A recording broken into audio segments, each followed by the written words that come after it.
How's it going, everyone? The Packers have made quite a bit of moves today. One of them could kind of be a big move, depending on how you look at it, but it's definitely been a busy couple of days for the Packers. So earlier in the day, it was reported that quarterback Desmond Ridder was signed to the practice squad. Then a little bit later, it was announced that the Packers were given the waiver claim of Trevon Diggs, the recently released cornerback from the Dallas Cowboys. And depending on how you look at it, yes, Trevon Diggs has been garbage this year, but our corners have kind of been garbage once Michael Parsons left. So in a sense, it's kind of a low risk, high reward kind of deal, depending on how you look at it. Either A, he's garbage for the rest of our corners, or B, there might be a slight tick of his all-pro. Granted, when I used to watch him for the Cowboys, I thought he just tended to jump routes because he still got burned.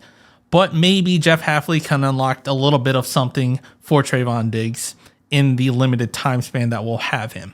But regardless, this is coming up as a depth piece for the Packers, considering we only had Keyshawn Nixon, Carrington Valentine, and Bo Melton as cornerbacks, with Nate Hobbs getting injured in the previous game. Now, it was also announced that Nate Hobbs and also safety Zane Anderson are getting placed on IR due to their respective injuries.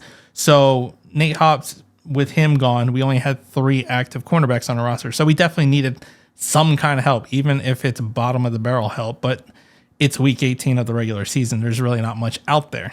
And then moving along, the Packers did announce they've made several other moves. They have signed quarterback Clayton Tune to the 53-man roster.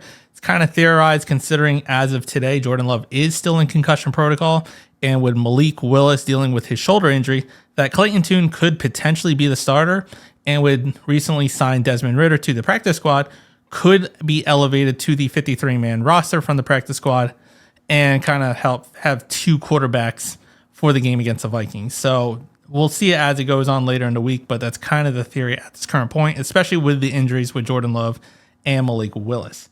They have also signed from the practice squad safety Jonathan Baldwin to help shore up that position, probably get another depth piece in the back end, considering we're kind of short on defensive backs. And then lastly, they announced a couple of other practice squad signings in signing guard Carson Barnhart and cornerback Tyron Herring to the practice squad roster. So the Packers are definitely making a lot of moves before their week 18 game and really before the playoffs, considering as of right now, we're not entirely sure who's going to start once again, but they'll still need some depth pieces if they plan on resting a bit of their starters against the Vikings. And then lastly, the Packers did designate a player from injured reserve to return, and that is linebacker Nick Nyman. He now has a 3-week window to practice and potentially come back from IR. He is more of a special teams player, and depending on how fast he can come back, could be greatly appreciated with Christian Welch going on IR. He was a very good tackler for our special team, so his addition could be a welcome one on the special teams aspect. But just coming up with a quick update of a bit of roster moves that the Packers made today. So let me know what you think down in the comments. If you liked the video, hit the like button, subscribe to the channel, and as always, go Pack Go.